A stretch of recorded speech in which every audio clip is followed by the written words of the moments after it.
பெருதூர்லேருந்து 10ஆம் தேதி 10:30 மணியை போல் போட் நாங்கள் தொழிலுக்கு போனோம். 11ஆம் தேதி நைட்டு ஒரு 8:30 மணியை போல் சிலோன்லேருந்து மீன் பிடிக்கிற போட்டுக்காரவங்க வந்து 4 பேர் சேர்ந்து கடல் கொள்ளையர்கள் வந்து கத்தி எடுத்து வந்து அசிங்கமாக பேசிவிட்டு எல்லா போட்டில் உள்ள பொருள் எல்லாத்தையும் எடுத்துக்கிட்டாங்க. ஐஸ் பாக்ஸில் உள்ள மூடி எடுத்துக்கிட்டாங்க, பேட்டரி எடுத்துக்கிட்டாங்க, கையில் இந்த லைட்டு, ஜிபிஎஸ், செல்லு எல்லாத்தையும் போட்டில் உள்ள அத்தனை சாமானை எடுத்துக்கிட்டாங்க. எடுத்துகிட்டு எல்லாரையும் அடித்து இதில் கூட பார்க்கலாம், எனக்குலாம் காயம் இருக்குது. இந்த இடத்துல கத்தியால் குத்தின காயம் வேறு உள்ளே இருக்குது. இந்த மாதிரி எல்லாரையும் அடிச்சுட்டு எங்கள் போட்டு அவர் கையில் தோல் குத்தி அவருக்கு கையில் அடித்தது, இப்படி கத்தியால் அடித்தது. இது மாதிரி ரொம்ப துன்புறுத்திட்டு அசிங்கமாக பேசிவிட்டு எங்கள் இன்ஜினை போய் கழட்டினாங்க. கழட்ட முடியலன்னு விட்டுட்டு அதோட இன்னொரு போட்டுக்கு போய் தான் இன்னொரு போட்டு அந்த போட்டில் போய் தான் அந்த பையனை அடித்து கையை உடச்சி அந்த போட்டில் உள்ள ஒரு இன்ஜினை கழட்டி எடுத்துக்கிட்டு அதோட போயிட்டாங்க.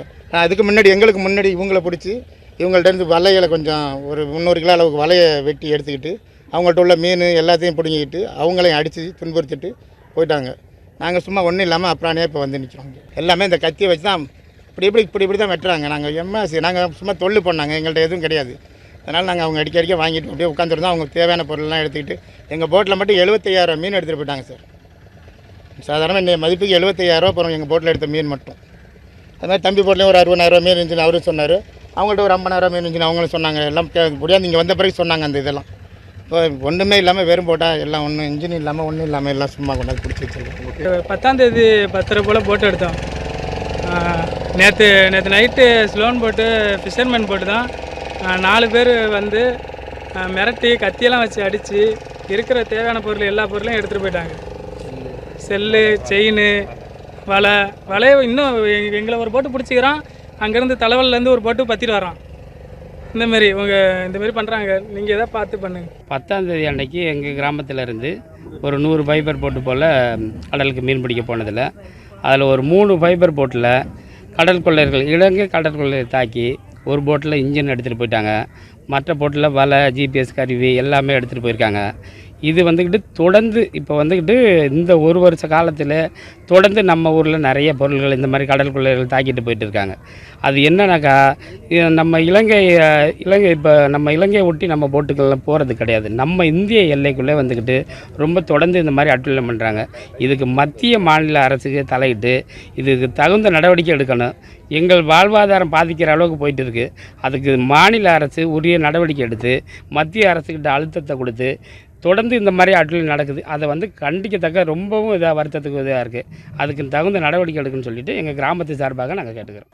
அதாவது வேதாரண்யம் அருகே கடலில் மீன்பிடித்துக் கொண்டிருந்த சிறுதூர் மீனவர்கள் மீது இலங்கை கடற்கொள்ளையர்கள் தாக்குதல் நடத்தி ஒரு அட்டுழியத்தில் ஈடுபட்டு இருந்தாங்க. அந்த காட்சிகளை நம்மளால் பார்க்க முடிஞ்சது. அவர்கள் சுமார் பல லட்சம் ரூபாய் மதிப்பிலான மீன்பிடி உபகரண பொருட்களை பறித்து சென்றதாகவும் காயமடைந்த கரை திரும்பிய மீனவர்கள் மருத்துவமனையில் அனுமதிக்கப்பட்டுள்ளதாகவும் தகவல் தெரிவிச்சிருக்காங்க. அதாவது நாகப்பட்டினம் மாவட்டம் வேளாங்கண்ணி அடுத்த சிறுதூர் மீனவர் கிராமத்தில் கடந்த 11ஆம் தேதி 3 ஃபைபர் படகுல 12 மீனவர்கள் கடலுக்கு மீன்பிடிக்க போயிருந்தாங்க. இந்த நிலையை வேதாரண்யத்திலிருந்து தென்கிழக்கே சுமார் ஒரு 15 மைல் நாட்டிக்கல் தொலைவில் மீன்பிடித்துக் கொண்டிருந்த போது அங்கு வந்த இலங்கை கடற்கொள்ளையர்கள் கத்தியை காட்டி மிரட்டி மீனவர்களிடமிருந்து செல்போன், வெள்ளி ஆபரணங்கள், ஜிபிஎஸ் கருவி, இன்ஜின் உள்ளிட்ட மீன்பிடி வலைகள், மீன்களையும் பல லட்சம் மதிப்பிலான பொருட்களையும் அவங்க பறித்து சென்றுள்ளார்கள். கரை திரும்பிய மீனவர்கள் ஒரு குற்றச்சாட்டாக சொல்லியிருக்காங்க. இந்த தாக்குதலில் 3 படகில் இருந்த 12 மீனவர்கள் தாக்கப்பட்டிருக்காங்க. அதாவது பாலகிருஷ்ணன், இடம்பன், கணேசன் உள்ளிட்ட 7 பேர் இதுல பலத்த காயமடைந்திருக்காங்க. கரை திரும்பிய அந்த 12 மீனவர்கள் 7 மீனவர்கள் 108 ஆம்புலன்ஸ் மூலம் ஒரத்தூர் அரசு மருத்துவமனைக்கு சிகிச்சைக்காக அனுப்பி வைக்கப்பட்டுள்ளது. தொடர்ச்சியாக இலங்கை கடற்கொள்ளையர் தாக்குதல் சிறுதூர் மீனவர்களுக்கு பெரும் அச்சத்தை அடைந்துள்ளது. அதாவது கடந்த 3 மாதத்துள்ள 4-5 முறை மீனவர்கள் தாக்கப்பட்டுள்ளார்கள். இனிவரும் காலங்களிலாவது இந்த தாக்குதல் சம்பவம் அரங்கேறாமல் மத்திய மாநில அரசுக்கு நடவடிக்கை எடுக்க வேண்டும் என்பது சிறுதூர் மீனவர் மக்களின் ஒரு கோரிக்கையாக உள்ளது. கடலுக்கு மீன்பிடிக்க சென்ற நாகை மீனவர்கள் மீது நடுக்கடலில் தாக்குதல் நடத்தப்பட்டிருக்கக்கூடிய சம்பவம் பரபரப்பை ஏற்படுத்தியிருக்கிறது. முக்கிய செய்தியாக பார்த்தோம்.